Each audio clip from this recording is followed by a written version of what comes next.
thank you for joining us, and you may begin your opening remarks.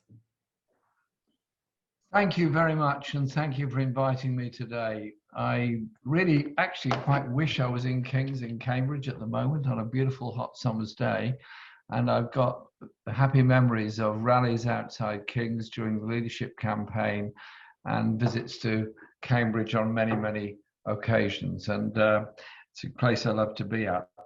And in my sort of what I'd like to talk to you about now are a number of things, but essentially the first question is about politics and society and democracy. Quite often when I go to colleges and universities, and maybe a lot of other places too, people say to me, how do I get into politics? I always say, well, you don't. Politics is everyday life. Politics is what happens all the time. And if you feel you want to have a representative role in politics, then think very carefully about what your motives are. Is it you want to be in what you think is a powerful and influential position, or are you there to espouse a cause, an idea, or to take something forward? So I always say to people, be involved in campaigns on housing, on environmental justice, on education issues, on social justice. Be involved in campaigns and in life, because that way you'll understand what motivates people and how we strengthen a democracy and a democratic society. Because democracy isn't just about elections, but you should also think back about the history of democracy and how the form of democracy we have in Britain was won in the first place. There's a whole long thread of history going back to the 13th century Peasants' Revolt, which was essentially an argument about taxation without representation, about landlessness, and about poverty in the aftermath of the plague. And on Friday, I'm going to the church in the Barbican, the city of London, where the leader of the Peasants' Revolt was finally finished off, killed by the Fishmongers' Company knife. And I'm going to sign the window, along with many other very famous people that have signed it in the past, in commemoration of the role the Peasants' Revolt played in our own history. And I'm looking forward to doing that on Friday afternoon. Also, look very near to where you are in Cambridge. Cromwell, who was a Member of Parliament for Huntingdon and became the leading figure in the English Civil War, essentially protected land interests against the wishes of the levellers and the diggers, who were the main other elements within the parliamentary forces in the English Civil War, and is a very interesting and very controversial figure for his efficiency in leading the New Model Army, but his support for the British Empire, his attack on the Irish people, and his eventual attack on the levellers, which ended up with their deaths in Oxfordshire on their way to being frog marched to Ireland. So it is about remembering again the elements of that, and the British relationship, the parliamentary relationship with the Commons and the Lords, between the power of the monarch and the executive and the royal prerogative now held by the Prime Minister, all of which dates from the period of the English Civil War. And so the beauty of this country is, having had a series of constitutional developments over the past 1,000 years or 1,200 years or so, we do have that sort of continuous thread of democratic interests and demands. And then, of course, the later very spectacular success, but it didn't feel like it at the time, of the Chartist uprising, which demanded regulated working time, factory protection, annual parliaments, and so much else, none of which was achieved at the time. And when they disappeared and scattered from London, when they couldn't present the Great Charter to the House of Commons, Queen Victoria described them, those horrid men. I'm glad they've gone away from my capital city. She put that in her diaries. But all of the things they demanded happened within 70 years, except the annual parliaments. And so I think we should just remember all of that, and that the other reforms that have been brought in on voting system and women's right to vote achieved by the militancy, particularly of the suffragettes and others, all have come about because of popular protest outside Parliament. Democracy is not just the election of people to local authorities and to Parliament. Democracy is also about the society we live in, the right to free speech, the right to assemble, the right to demonstrate, and all the other things that are so important in our lives. And I think we should always consider the importance of that democratic voice being heard there all the time. And any debate about politics has to be a debate about accountability, democracy, and the way in which politicians deliver or don't deliver them. And tonight I'll be supporting the people of Grenfell who've been through such trauma 5 years ago, and they're demanding answers, and they're quite right to be demanding answers from a political system that so far has not given them those answers. We're having this discussion this afternoon at a very traumatic time. I've been, like I'm sure many of you, following the daily events that are happening in Ukraine, and it's horrific. There's no other way to describe it. Horrific that Russian forces should be instructed to invade Ukraine, and that they would try and occupy, as it appears, the eastern part of Ukraine and control it. It is completely wrong, it's completely illegal, and must be absolutely condemned, and I do. That war is both not necessary and is also completely wrong. And so I call for a ceasefire, and a ceasefire is perfectly possible to achieve. It hasn't been promoted, in my view, sufficiently by the United Nations, who did very little for a very long time to promote the ceasefire. And indeed, the General Secretary, Antonio Guterres, was very late in the day in even going to Moscow and Kiev to try and negotiate a ceasefire. And he restricted himself to negotiating the evacuation of people from Mariupol. Okay, that's the right thing to do, to try and save life, but surely the function of the United Nations ought to be to bring about a ceasefire so we can at least move forward from there. And so I think we have to look to other actors in the world who might be able to broker a ceasefire. And I think we have to look to the non-aligned nations in the South, in Latin America, in Africa, and many parts of South Asia as being those that could broker that ceasefire and broker a longer term discussion and debate about military alliances. Otherwise, what are we going to do? Have years and years of war in Ukraine, thousands more dying, massive food shortage problems for many people, particularly in the Middle East and North Africa, as a result of this war, and huge market for weapons supplies, both from the Western arms industries that would be supplying weapons into Ukraine, and from the Russian arms industry that would be supplying weapons into Russia, or potentially Chinese arms industry doing exactly the same. The ultimate danger, of course, is that this could degenerate into a nuclear war. Next week is the review of the Global Ban Treaty on Nuclear Weapons, which I support the Global Ban Treaty, and in August in New York, the Non-Proliferation Treaty Review Conference comes ahead. Surely, in a war, it's time to talk peace. It's time to use the language of peace, and this seems to me to have been sadly lacking altogether.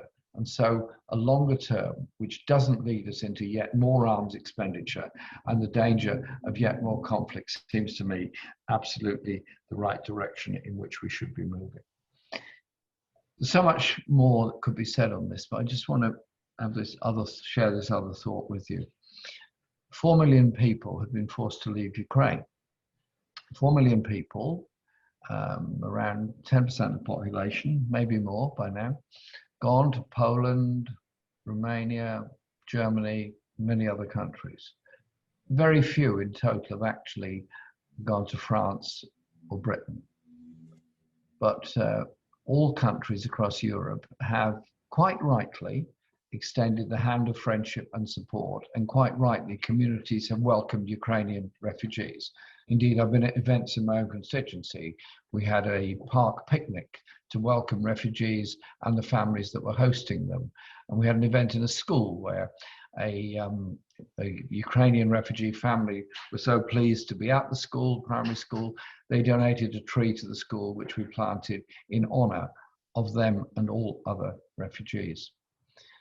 And that's right, that's how it should be.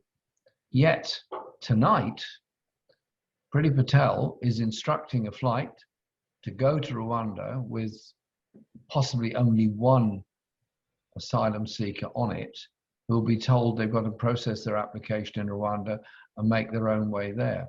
I was at the demonstration outside the Home Office last night, and I have a sense of disgust that we quite rightly welcome Ukrainian refugees, and then any other refugees from Afghanistan, from Iraq, from Yemen, from Palestine, from Sudan, from Libya, from Syria, or wherever else are condemned, refused entry in many cases, and many sadly end up sleeping rough on the streets of this country and begging to try to survive. This is appalling by any stretch of the imagination. If we believe in human rights and the rights of refugees, then that applies to all refugees, wherever they come from. And that then leads me on to the obvious question, I suppose, about our own foreign policy. As the chair quite kindly said, the introduction, I was involved in the campaign for nuclear disarmament and the Stop the War Coalition for many years. Indeed, I was a founder member of the Stop the War Coalition in 2001, because we didn't want to see the horrors of the attack on the World Trade Center in New York turn into a war in Afghanistan. Sadly, it did. 21 years later, thousands dead, hundreds of British soldiers dead, thousands of American soldiers dead, tens of thousands of Afghan people dead, and we leave behind the poorest country in the world, one of the hungriest countries in the world, and one country in the world with the least access to human rights and justice of anywhere in the world. Hardly a testament to 20 years and billions of pounds of Western investment. And so we have to do politics in a different way. Likewise, the Iraq war has hardly been a startling success for the people of Iraq or the numbers of people that have fled Iraq as refugees. So we have to think through foreign policies that are based on peace, on justice, on human rights, and not just immediately decide everything can be solved by going to a war at somebody else's behest. I opposed Iraq, Afghanistan, Libya, and Syria just as much as I oppose the Russian invasion of Ukraine. None of them are correct and none of them are right. And so it is about the future of non-aligned politics, future about sharing power and wealth around the world. And that's why I took part in what we call the Athens Declaration a few weeks ago, which obviously we launched in Athens, which was about linking up non-aligned nations around the world who do not see the solution to everything as going to war, but see the solution as the unequal development and unequal sharing of wealth around the world, and the unequal consequences both of COVID and the environmental disaster that we all face. So there's two other things I want to say before we stop and go into questions and discussion. And that is, the first thing I want to say is about the COVID pandemic. The COVID pandemic appeared in January 2020 when Tedros, the Director General of the World Health Organization, discovered there was an epidemic, and he then upgraded it to pandemic. And I remember a discussion with Boris Johnson at the time, because I went to see him with a delegation of our own Shadow Cabinet Emergency Committee dealing with COVID. And he seemed, how should I put it, not terribly well informed about the situation, and certainly not prepared as to how he was going to deal with it. And the failure to test, the failure to trace, the failure to act early on cost us all very, very dear. And the COVID, whilst I welcome the availability of a vaccine, that was largely achieved at public investment, yet none of the patents are publicly owned. They're all owned by private pharmaceutical interests, and they've all made billions in profits out of supply of vaccines in this country and to other countries that can afford it. Yet some of the poorest countries in the world are still to get any vaccines at all. And so there is the global health inequality issue writ large. And the only way we can secure our own health is to make sure other people are not suffering from contagious illnesses as well. There was a global response to help people suffering from Ebola in West Africa. The same thing ought to apply to any other contagious illness. But at the heart of it is the issues that Tedros quite rightly pointed out in 2020, early 2020, that the real problem in the world is the lack of access to healthcare for the majority of the world's population. But there's another side to COVID, which is actually a positive one. Yeah, people suffered. Yes, there is a mental health crisis. Yes, there is stress as a result of it. And yes, people forced to work from home, living in difficult housing, had a very hard time. But the other side of it, the positive, is the numbers of people that came together in mutual aid groups that supported each other, that supported food banks, that supported food cooperatives, to help people get through the mental health crisis. And indeed, I've worked with many of those groups in my own community. That, to me, was a message of immense hope that in the midst of what could be a very depressing time, communities came together in order to support each other. Those that did all of that, and I'm sure many on this call took part in food supply chains and so forth around Cambridge and other cities, it had a great effect in helping people, but also had a great effect on the morale and the sense of humanity and lessons that go with it for so many of all of us. The environmental crisis is upon us. It's not going to go away. I was at COP26 in Glasgow. Indeed, I was at COP25 in Paris in 2015. The Paris one was more successful because it brought together for the first time all of the major industrial powers that on the face of it agreed to emissions cuts and agreed to recognize that global warming was a real problem alongside global pollution and the loss of biodiversity. 2016, COP26 rather, in Glasgow was altogether, in my view, very different and much less successful. At one level, it was absurd. You had greenwash all over the place. You had huge lobbying exercises going on from commercial interests of the conference itself. But you also had a massive parallel conference of environmental activists from all around the world, and they were very inspiring people.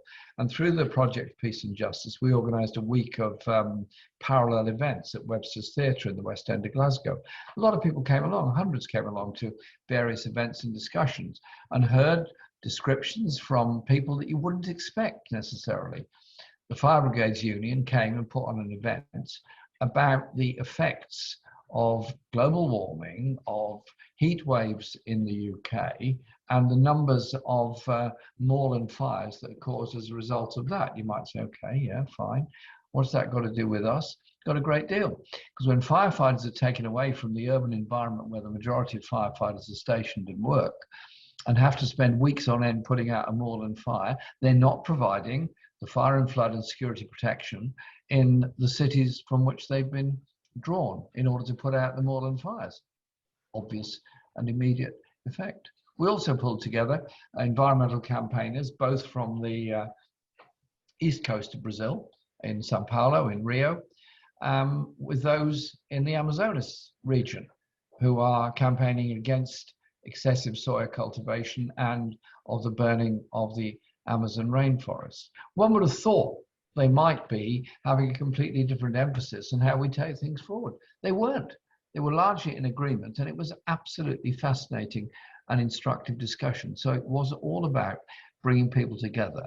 And many of the environmental campaigners that were in Glasgow also joined in supporting the Glasgow refuse workers in their strike and their demand for better recycling and reuse and better waste disposal facilities in Glasgow. So to me, it is about how we approach the environment. Either we can be apart from it and pretend it's all nothing to do with us and some or other we'll get through it and we'll survive, or it can be about a green industrial revolution. And I was very proud of our 2019 election manifesto, the manifesto that pledged the green industrial revolution, that didn't threaten the jobs of people in industries that currently pollute, but instead pledged to set up a green investment bank in order to invest in those industries in order to convert and change them, to create high quality, high tech, sustainable jobs, to create a sustainable society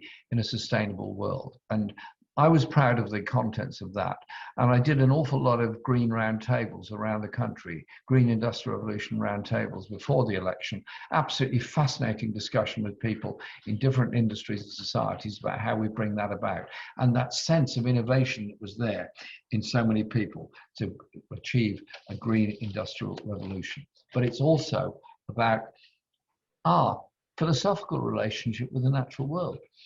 Because if we go on assuming that Mother Earth can continue providing unlimited amounts of oil, of coal, of manganese, of copper, of iron, and so on and so on, all the minerals that we take for granted, and not have some effect on everything else, then we are deluding ourselves.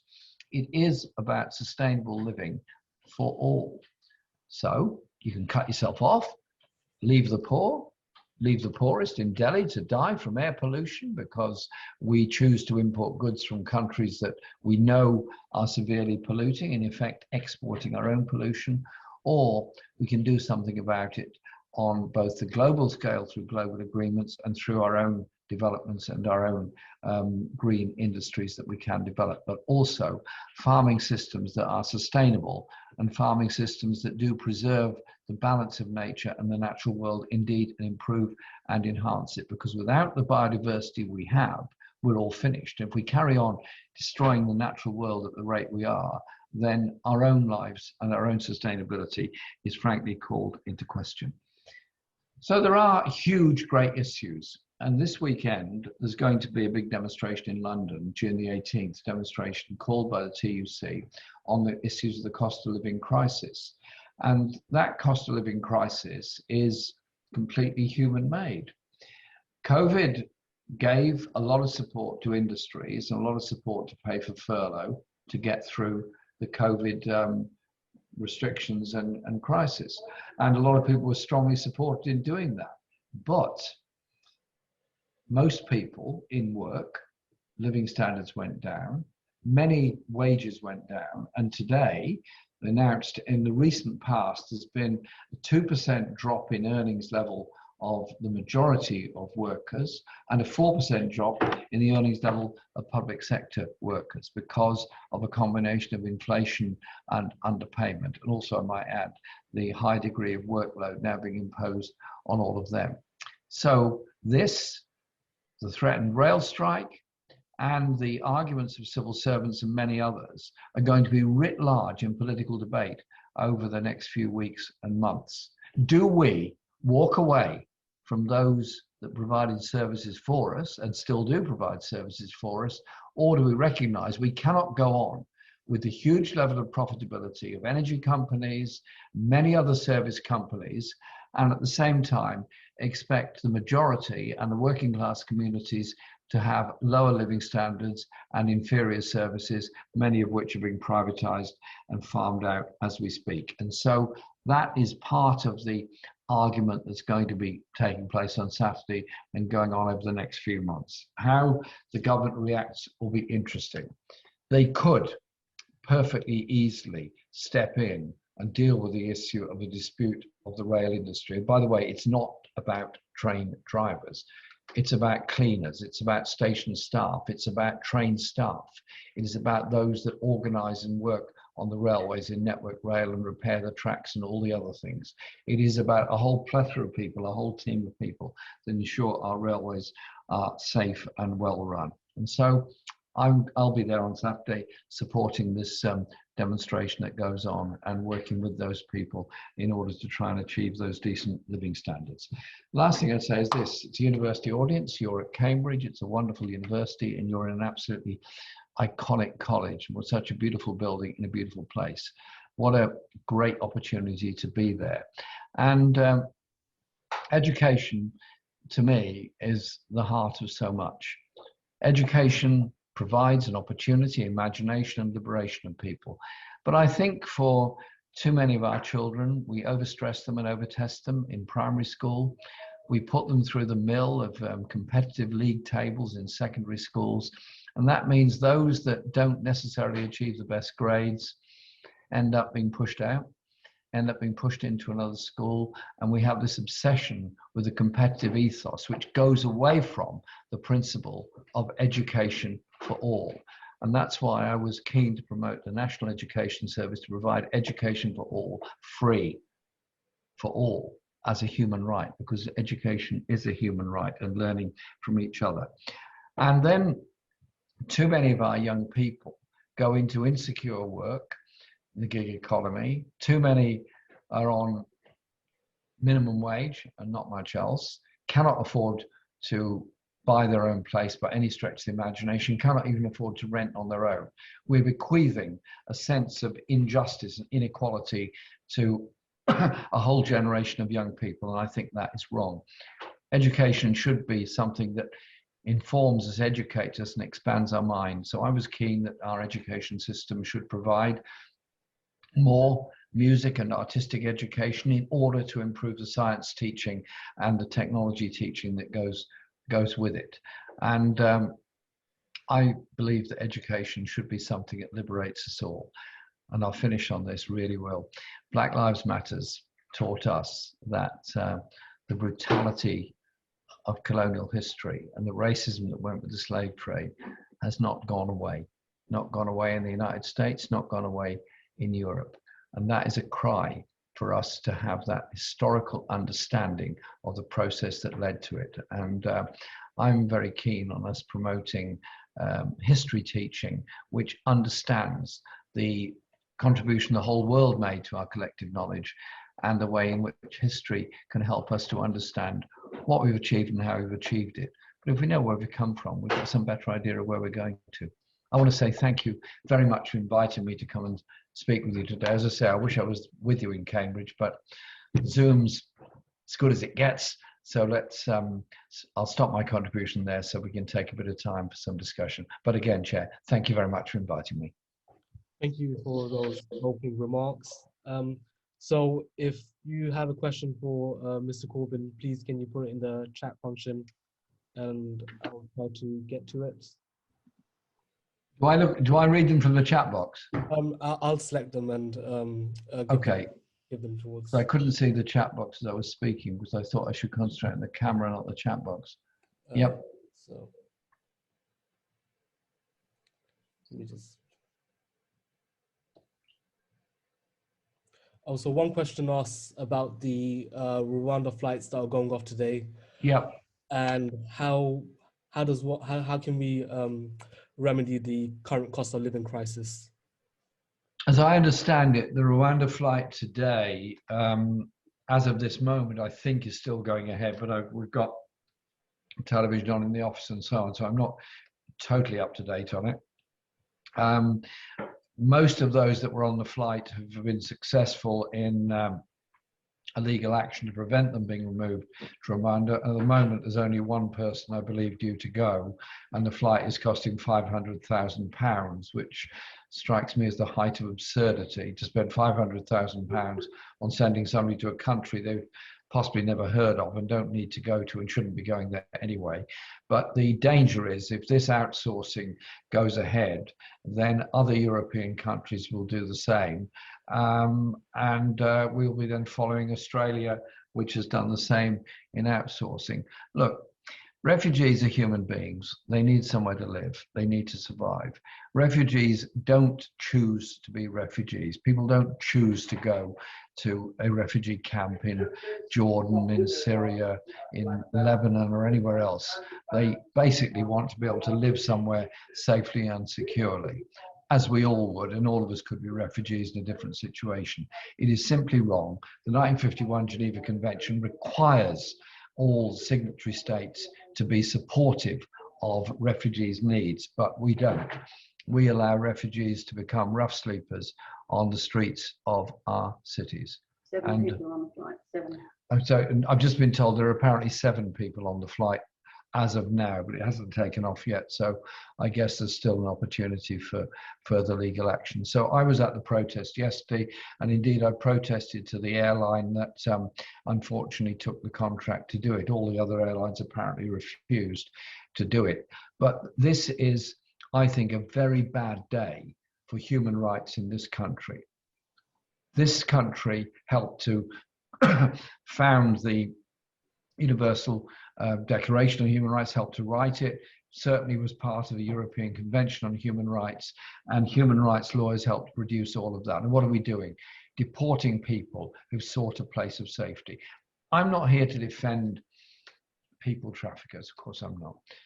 But they've got a market provided with them by a situation. Nobody willingly gets into a seaside dinghy and tries to cross the channel unless they're really desperate, and that's what they are. Let's hold out the hand of friendship. And just remember, by the way, that refugees that make their homes here make a massive contribution to our society. Many of the best inventions and writers, musicians, artists, scientists are refugees themselves. They're human beings. Another question pertains to the situation in Israel and Palestine, and asks, what is the future prospect of a two-state solution and for peace in the region? The situation is grim. I've been 9 times to Israel and Palestine, and I've been to all parts, and I've met a huge variety of different opinions when I've been there. From those that believe in a greater Israel that would encompass the whole of the West Bank, and to some brilliant human rights campaigners in Israel who think the occupation of the West Bank and the siege of Gaza is wrong, and that there ought to be recognition of the state of Palestine. I've also met people in the West Bank and in Gaza on many occasions. And it's quite hard, unless you've been there, to describe exactly what it's like to live under occupation, where, just imagine, for example, you were a student of Girton College and you were having a lecture in King's, which is something that probably happens every day. And in your cycle ride back to Girton College, which takes, I don't know, what, 20 minutes or so, I suppose, I don't know, 20 minutes maybe, you had to pass a checkpoint on the way. Or if you cycled out to Grantchester, you had to go to 2 or 3 checkpoints. Or if you went to Huntingdon, you go to 3 or 4. I mean, that is the reality of daily life for people on the West Bank under occupation. Occupation is not fun, it's horrible. You're humiliated at every checkpoint you go to produce your documents to go through. And what does it achieve other than to become the means by which the settlement policy is developed, and many pieces of the best land in the West Bank and the water resources that go with it are handed over to settlements, which the Israeli army then go in to defend against the Palestinian people, understandably protesting about the construction of that. And so there has to be the strongest possible condemnation. And the effects are appalling. The people that die, the young people that are killed, the young people that are imprisoned, and the killing of Shireen, wonderful journalist from Al Jazeera, has touched a chord with a lot of people around the world. She was a brilliant journalist.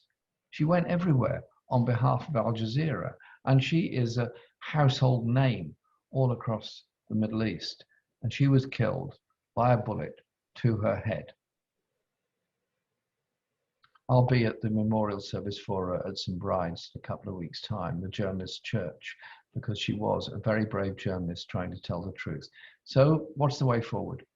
The way forward has to be recognition of Palestine and all that goes with that, and also a demand that the settlements end, that the occupation ends, and that Israel abides by international law and the Geneva Conventions, which require the way in which people are treated under occupation to be observed, which Israel has clearly been in breach of on many, many occasions.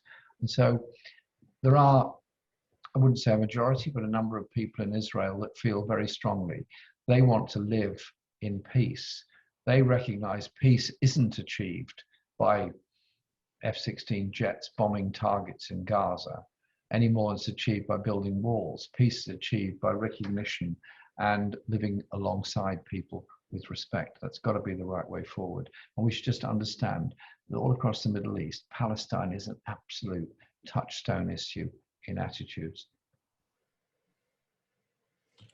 Another question pertains to the term socialism, and it asks, does it seem as though socialism has been used as an insult in recent British society and within the media, despite a lack of understanding for it? Well, people tell me I'm a socialist like it's a term of abuse. Well, no, stop. I'm very proud to be a socialist, and indeed through our project, the Project of Peace and Justice, we're doing a book at the moment called Why We Are Socialists. Now, I know that there's a lot of socialists out there who love to write at great length about why they're socialists and great length about their theories of socialism. Fine, but not in this book. We're limiting everyone to 500 words. 499 gets you in, 501 definitely out. And anybody can contribute to this book. We will select a huge variety to put into a printed version of the book, but we'll also put all the others online. So it'll be there and it becomes a developing debate, because I want us to be positive about what we mean by socialism, what we mean by social justice. At its core, socialism is what? From each according to their means to each according to their needs. Fundamental principle of socialism. Many don't realize they're actually socialists in everyday life. And when people say to me, I said, I'm very frightened of what socialism would bring. I always reply, so you don't use the National Health Service then? And they say, yeah, of course I do. Well, why do you ask the question? I said, well, isn't the principle of healthcare free at the point of need, paid for by general taxation through income tax, an example of what a socialist society is about? So I use that as an example. But socialism is also about the right to free speech. It's also about the right to assembly. It's also about the right to express yourself. And I'm very, very clear on that. And my version of socialism is one that is accountable, is democratic, but has the principle that nobody in our society should ever be left behind.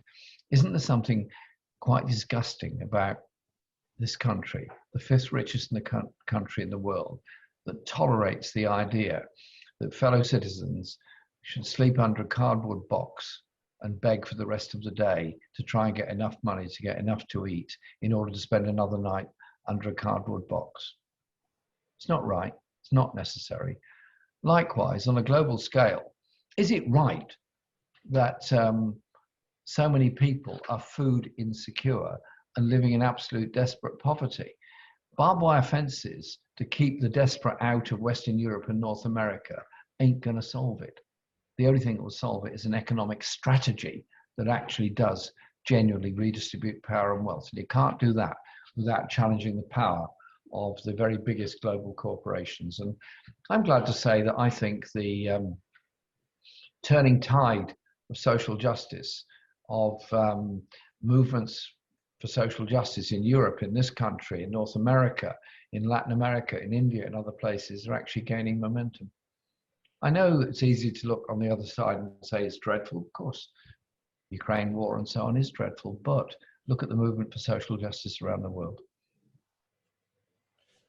Another question asks about the electoral system. Do you believe proportional representation is a way to achieve a fairer and more representative parliament? I've thought about this quite a lot, actually, the proportional representation argument. I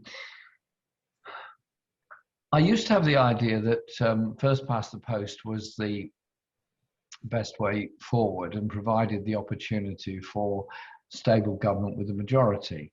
I also recognise that when you have a more politically diverse population, it becomes slightly different in the sense that it can exclude a whole proportion of the electorate.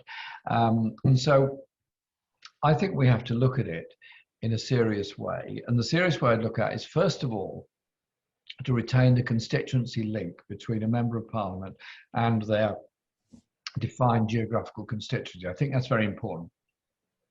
I think everybody should know who their MP is and how they can contact them and what demands they can make on them, or what reporting that MP can give to them. So that's the first point. The second is, it would be perfectly possible to have an additional list system to balance out the levels of party support, a bit like happens with the London Assembly elections, Scottish Parliament election, Welsh Assembly, and so on, where there are slightly different forms of it, and that actually happens and works. So I'd be quite prepared to look at those opportunities and those systems. That seems to me to make things a bit fairer, but don't break the link between the community and their member of parliament. Because if you do, and you have a pure PR system, as some countries do, there is no relationship between members of parliament and the community they represent. The only thing that matters then is voting for a party list or a party name. And the only thing that the members of parliament who get through this system do is concentrate on their position on the list and their relationships within the party, rather than the far more important thing about their relationships with their community. So keep the constituency link. Supplementary list I'm quite happy to look at to achieve a more balanced and fairer system as a result of that. Another question asks, what are your thoughts on the government's position regarding the Northern Ireland Protocol? And do you think it is time for a border poll?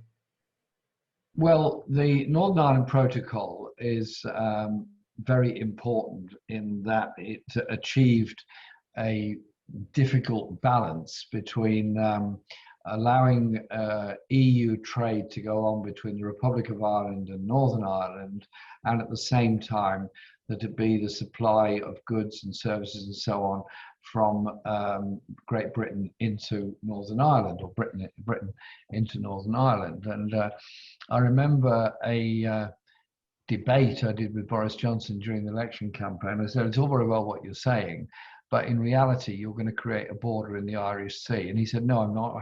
Why do you possibly say that? I said, because it's exactly what you're about to do. And he has done that. I think the protocol is the way forward. And the fact that some of the unionist voters opposed the protocol, okay, they did. But surely in a democracy, at some point you have to come to a decision. And the majority who were elected to the Northern Ireland Assembly clearly support the continuation of the protocol. And economically, Northern Ireland relies absolutely on trade with the Republic of Ireland. And the idea that there's a huge number of people in Northern Ireland that want a hard border with the Republic, because that's where it leads to if you get rid of the protocol and end trade with the Republic, is exactly that. I recall speaking to the Belfast Chamber of Commerce 3 years ago at an afternoon meeting with them. It was very interesting. We talked about training, industrial development, industries, services, young people, all sorts of things. And then as it was drawing to a close, I said, right, any last messages for me? Now, this is the Belfast Chamber of Commerce.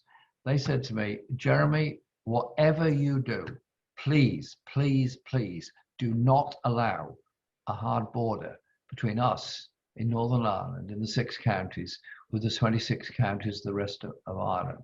That is an enormous political change when you think back of 10, 20, 30, 40 years ago. And so let's maintain that relationship. And I hope that the government doesn't push legislation on this, because I suspect before that there's going to be legal action taken by the European Union anyway for breach of the protocol that is a legally binding document signed by the UK government and the European Union. Another question asks about your reflections on the 2019 election. Why did that result in a defeat, and how can Labour perhaps win the next election? Well, 2019, was it 2019 election you're referring to? Yep. Yeah. Obviously, I was, how shall I put it, disappointed by the result. Who wouldn't be? We campaigned on a very comprehensive manifesto, and individually the policies were actually, generally speaking, well supported, even the ones on public ownership, which I was condemned for by a lot of the media. I think the problem was fundamentally the divide over Brexit. Now, Brexit divide is an enormous issue. Where you are in Cambridge, in the centre of Cambridge, it's about 85% Remain in the referendum, something like that. It was a huge figure, the most Remain city in the country. And you could drive for 15, 20 minutes out of Cambridge and you'd be in a 70% Leave area. All of Cambridgeshire and most of East Anglia voted strongly Leave from the EU. The problem the Labour Party had was that we campaigned for Remain and reform. I wanted to reform the EU, particularly on state aid rules, particularly on its sense of developing a military relationship with NATO. I wanted it to be a social and economic partnership rather than anything else, and democracy within the European Union. Okay, the result, the referendum went the other way. About probably 60% of those that normally vote Labour voted Remain in the referendum. 40% or thereabouts who normally vote Labour voted Leave in the referendum. Amongst party membership, it was an even bigger thing. It was probably about 80% of Labour Party members, of which at that time there were more than 500,000, voted Remain, 40% voted Leave. There had to be a way of bringing them together. And we then discussed the idea of a special trade relationship with the EU.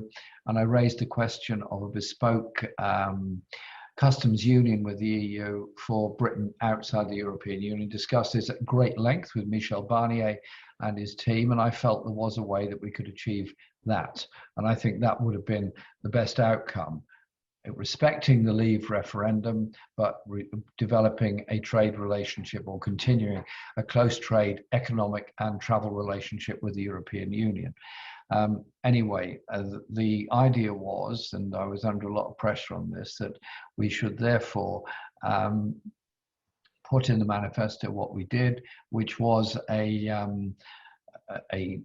discussion with the EU, an agreement with them, and within 6 months a popular decision of whether to accept those terms or not and move on from there. Did it work completely? No, obviously it didn't, because we didn't win the election. Do I regret what happened? I regret many things more than anything. Losing the election because of the damage it's done to so many people's lives and communities around the country. But we have to fight on, and that we will do.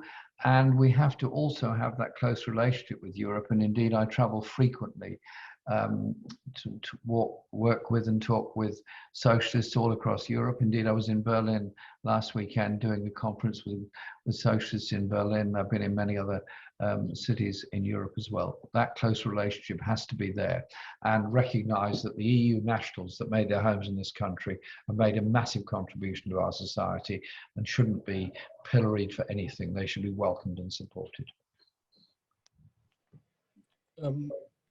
This might have to be the final question before we end the session, and I guess one question is regarding, I guess, your political future. one question asks whether you'll be standing as a candidate in the next election. The Labour whip has not been restored to me by the Parliamentary Labour Party, and no process has been taken against me by the Parliamentary Labour Party either. So it is, to be quite honest, a ridiculous position that I'm in. I'm a member of the Labour Party, which I've been in since the age of 16, and as you can see from my friendly, warm countenance, I'm no longer 16. I think that the whip should be restored to me, so that way, restored whip, it's up to then Islington North Labour Party whether they want me to be their candidate or not at the next election. I'm more than happy to be their candidate in the next election. I think we could possibly fit one more question in, and then Sure. we'll end this session. And I guess another question asks, what are your thoughts on the current state of Scottish independence? Well, Scottish independence is obviously a big issue for Scotland, a big issue for the rest of the UK as well. And the devolution of 1997 was a big step forward, restored the Scottish Parliament, gave significant powers to the Scottish Parliament, and later reforms gave greater powers, including limited taxation powers, to the Scottish Parliament. If there is a wish for an independence referendum in Scotland, the UK government should not stand in its way and allow that referendum to take place.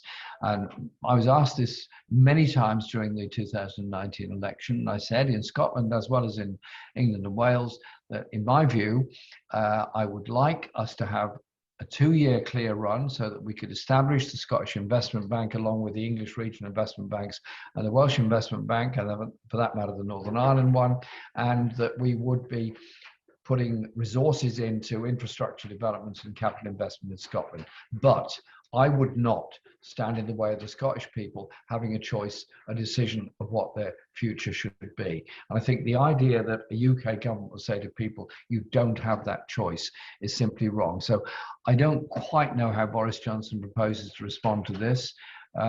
Some of his stuff in Parliament is simply saying there's been a referendum, he doesn't want another one.